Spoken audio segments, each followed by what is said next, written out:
एक बार भगवान बुद्ध के पास एक आदमी आता है। आदमी के चेहरे पर उदासी साफ साफ नजर आ रही थी।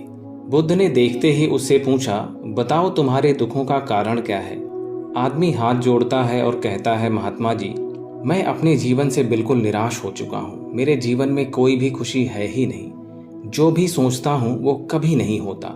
पढ़ाई कर रहा था तब सोचता था कि अच्छे से पढ़ाई करूंगा तो अच्छी नौकरी मिलेगी और ज़्यादा पैसे कमाकर माँ बाप के लिए एक घोड़ा गाड़ी खरीद लूंगा। अपनी पत्नी और बच्चों को देश दुनिया की सैर कराऊंगा। अच्छे से पढ़ लिख कर भी नौकरी मिली तो सही, लेकिन इतने पैसे नहीं मिलते जिससे ये सारी इच्छाएं पूरी कर सकूं। जैसे तैसे सिर्फ खाने पीने का इंतजाम ही हो पाता है।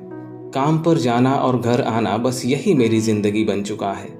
आदमी की बातें सुनकर भगवान बुद्ध ने उस आदमी से कहा, मैं तुम्हारी सारी समस्याओं का हल बता दूंगा, लेकिन उसके लिए तुम्हें मेरी एक बात माननी होगी। आदमी ने कहा, वो हर बात मानेगा। तथागत उसे पास के एक फूलों के बगीचे के पास लेकर गए। भगवान बुद्ध ने उस आदमी से कहा कि तुम इस बगीचे में जाओ और तुम्हें जो सबसे सुंदर फूल नजर आए उसे मेरे लिए तोड़ कर लाओ। बस एक बात का ध्यान रखना, तुमको बिल्कुल सीधे चलते हुए फूलों को देखना है और जो फूल सुंदर लगे उसे चुनकर लाना है।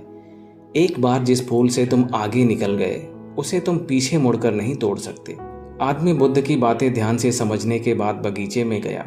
आदमी को बगीचे में प्रवेश करते ही कई सारे सुंदर फूल दिखाई दिए, लेकिन आदमी ने उनमें से एक भी फूल नहीं तोड़ा, क्योंकि उसे विचार आया कि हो सकता है आगे इससे भी ज्यादा सुंदर फूल मिले। अधिक सुंदर फूल की आशा में आदमी बगीचे के अंतिम छोर तक पहुंच गया।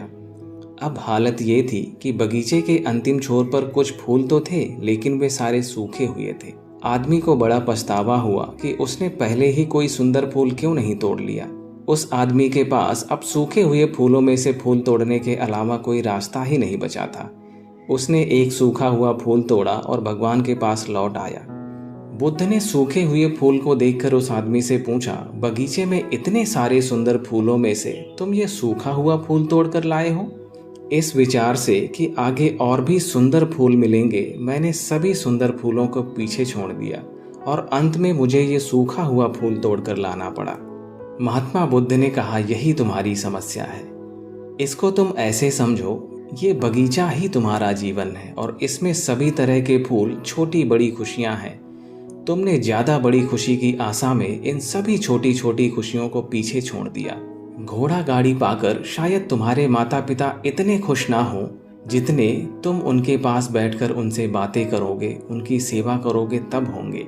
किसी बड़े पर्यटन स्थल पर जाकर तुम्हारे बीवी बच्चे खुश हो सकते हैं, लेकिन उससे भी ज्यादा खुश वो तब होंगे जब तुम उनके साथ समय बिताओगे, उनसे प्यार भरी बातें करोगे, उनके साथ खेलोगे, उनके साथ अपनी मन की बातें साझा करोगे। महात्मा बुद्ध की बातें उस आदमी को समझ में आ गई और उसकी विचारधारा ही बदल गई। वो आदमी अब अपने उसी पुराने जीवन में खुश रहने लगा जिसमें वो पहले दुखी रहा करता था। दोस्तों, यही तो हम भी हमारे जीवन के साथ करते हैं।